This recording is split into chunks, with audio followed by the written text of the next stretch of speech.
مواد معدنی از جمله عناصری هستند که بدن ما قادر به ساخت خیلی از اونها نیست و برای تأمین اونها باید از منابع خوراکی استفاده کنیم. اما سوالی که همیشه مطرح هست اینه که آیا مصرف همزمان چند ماده معدنی با هم در روند جذب اونها اختلالی ایجاد میکنه یا نه؟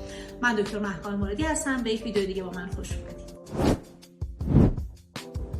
در روده برای جذب مواد معدنی مثل کلسیم، منیزیم، زینک و آهن گیرنده مشترک وجود داره که تعداد این گیرنده ها ثابت و محدوده. این گیرنده ها میتونن در طول شبانه روز حدود 800 میلی گرم ماده معدنی رو جذب کنن، فارغ از اینکه نوع اون چی هست. بنابراین اگر در یک مکمل مجموع مینرال ها یا مواد معدنی زیر 800 میلی گرم باشه، میتونه جذب مطلوبی داشته باشه.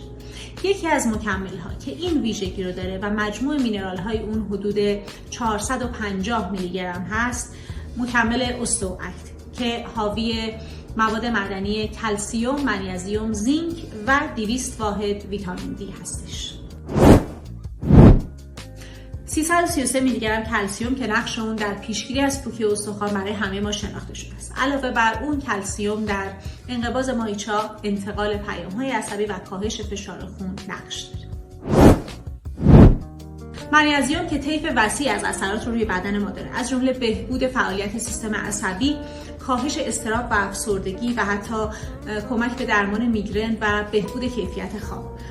ضمناً منیزیم میتونه باعث کاهش آریتمی‌های قلبی بشه. همراهی کلسیم و منیزیم توی این مکمل باعث کاهش رسوب کلسیم در دیواره رگ‌ها میشه.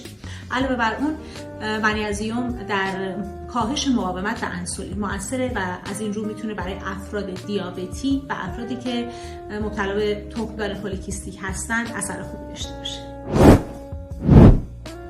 زینک که تاثیر اون در تقویت سیستم ایمنی و بهبود کیفیت پوست و مو شناخته شده است.